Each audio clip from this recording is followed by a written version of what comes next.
magkakaroon ng PIDEA leaks. Alright. Okay. Teka lang nga. Okay, good. So ngayon, mga palangga, habang na maisog ng Canada, how are you, palangga? Ayan, by the way, sa mga taga Vancouver, meron events sa Canada sa July 20. Alright, July 20 ka, right? Wala pa to be announced pa yung location. Sa CM, how are you? Okay. Okay. So, ano gagawin natin sa mga ito? Sa kanila, kay Senator Bato, ano bang natin eksena today? Hawak ba sa lieg? Titignan natin. Okay? Ito, Senator Bato. I will try my best na huwag kayong murahing tatlo ngayong araw na ito. I will try my best. Pero hindi ko mapipigil ang aking sarili. Right? Don Rolando? Yes, July 20 sa Vancouver, Canada. Okay daw. So, nagpa-interview kasi si Senator Bato. Senator Bato, magkalinawan tayo. In-interview ka ni Ted Filon. At least si Mr. Ted Filon is consistent na talagang ayaw niya sa ginagawa ng mga bangag. Alright? So ngayon, tinanong si Senator Bato kahapon, actually on the way ako niyan talaga, yung nanonood, nakikinig ako ng bonggang-bongga ng sagot niya, at yun na flat tire. Anyway, ito yung katanungan. Kung tapos na daw ba yung hearing o magkakaroon pa ba ng hearing? Ang sabi niya, most likely, kung wala na raw lalabas na mga other developments, wala na at hihintayin na lang, abang-abangan na lang daw. Ngayon, at gagawa na raw, inaantay na lang daw niya ang affidavit ni James Kumar para makagawa siya ng draft committee report. So, yun yung sabi niya. So, ibig sabihin nito palangga, ay gusto na nilang isarado. Okay? Ang PIDEA leaks na kinasasangkutan ni Marcos Jr. na sa pagiging bangag niya. At dito mo makikita na maaaring hawak nga ikaw, Senator Bato, sa leeg na kayong tatlo. Kasi ito naman talaga ang gusto nyo eh. Diba, Senator Bato, nananawagan kami na ipatawag mo si Lisa kaya at nga, si Marcos Jr. Wala namang mandato si Butod. Natin yan, wala muna tayo dyan sa usapin na yan.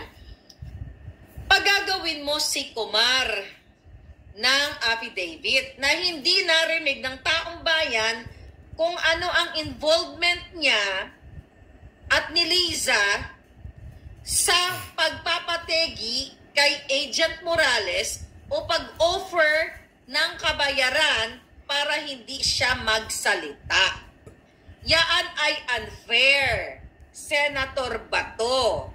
Unfair yan, hindi lang sa kung kani-kanino, kundi sa buong mamamayang Pilipino. Bakit ba, Senator Bato? Bakit ba? Ayan si Kumar.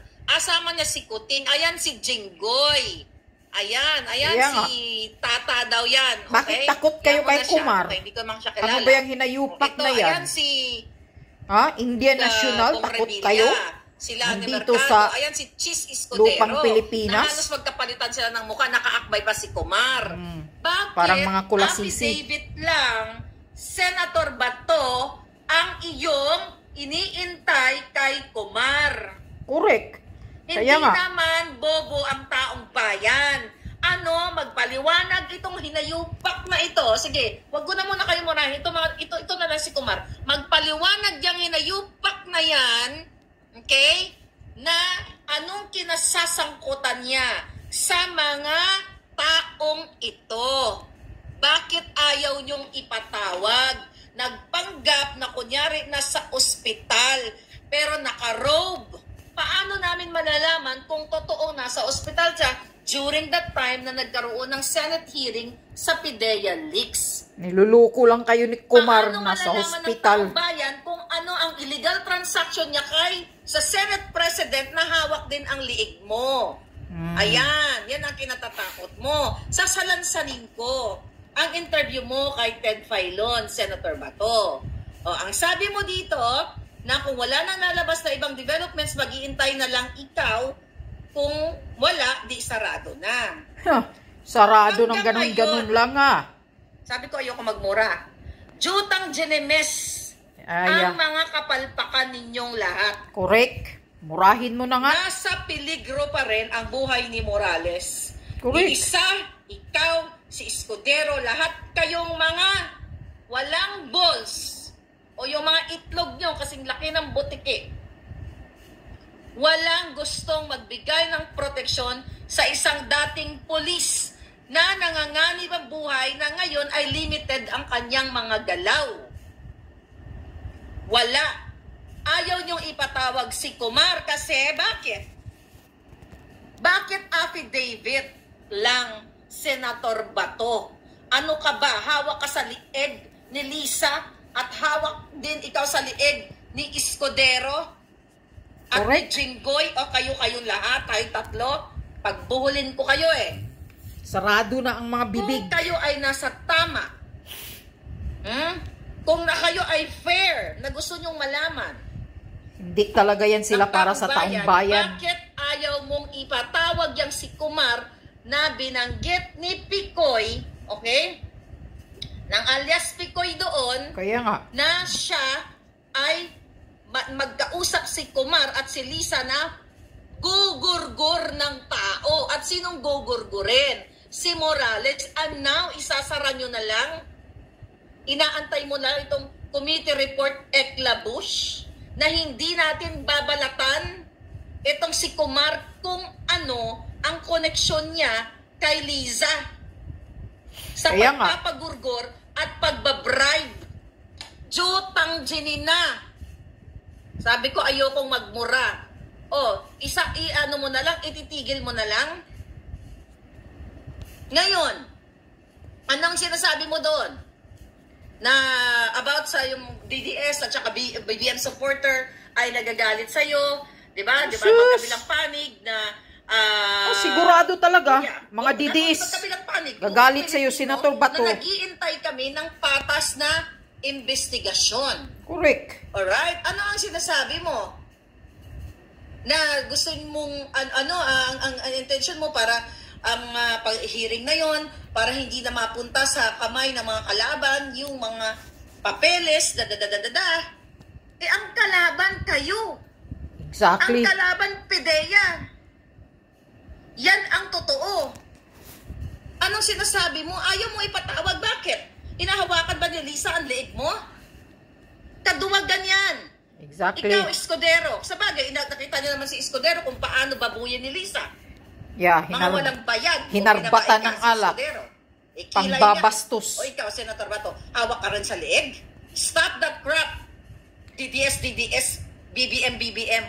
It's about Filipino people. Correct. Patunayan mo sa mga taong hindi naman DDS o hindi naman BBM or apolitical sila pero umaasa sila sa tamang proseso at tamang pagpapakita at pagtatrabaho ninyo. Na itong si Kumar na mayroong report na nasangkot sa extortion, pagbubugaw ng mga kababaihan in the past, nandyan sa internet, ang kanyang mga bad records about it. May nag-mail nga sa atin, kasabwat, kaututang dila niya kayo. Ano ang meron? Bakit ayaw mong ipatawag, Senator Bato? Bakit? Yun yung question ng taong bayan. At question ko. Tapos anong masasabi mo?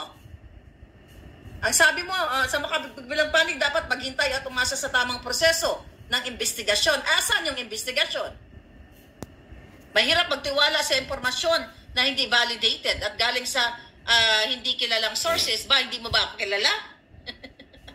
Pinangalanan mo na nga ako doon, hindi mo pa rin ako kilala.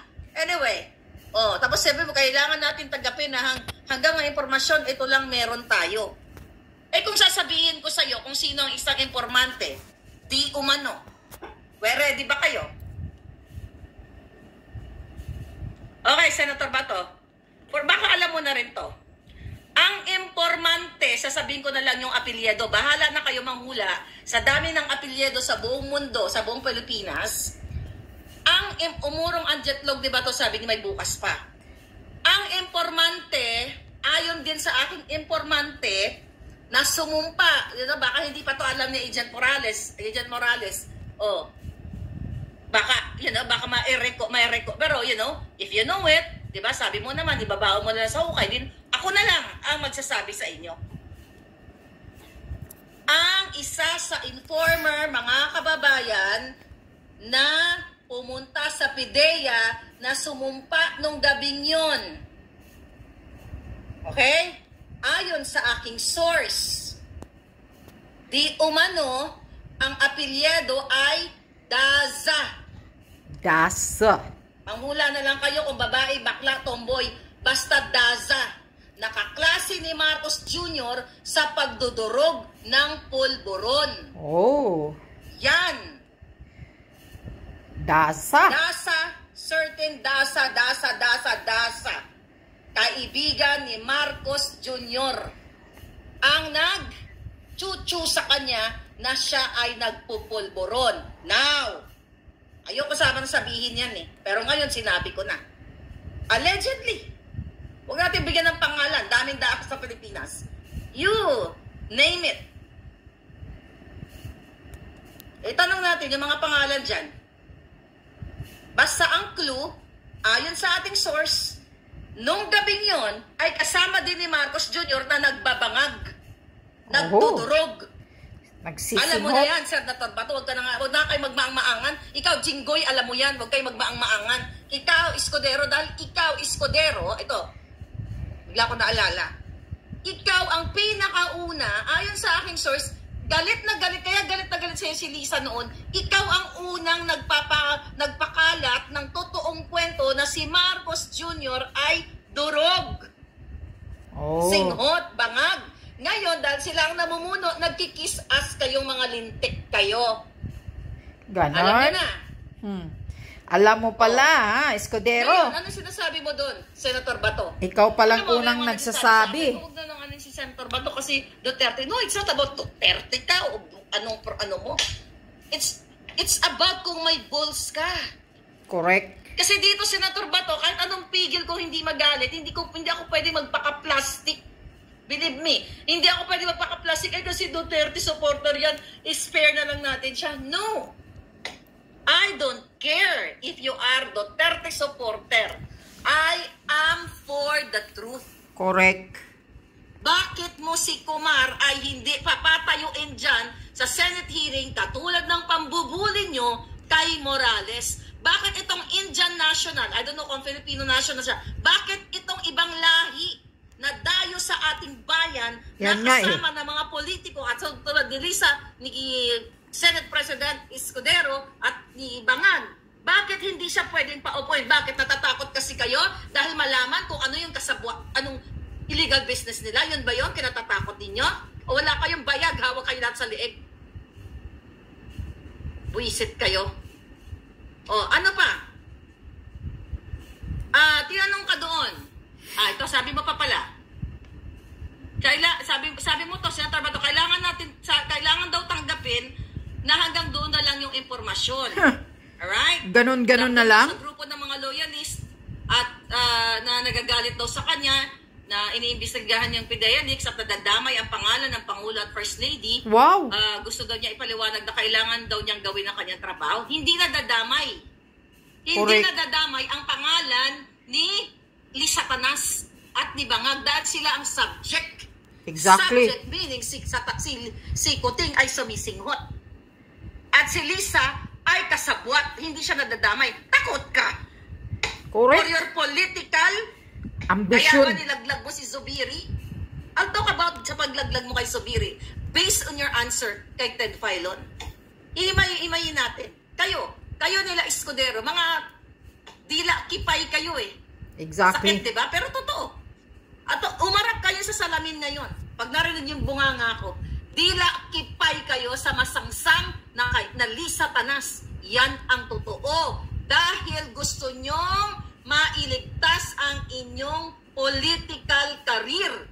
You are not for the people. You are for the dila kipay. Correct. Bullshit. Ngayon, mga palangga,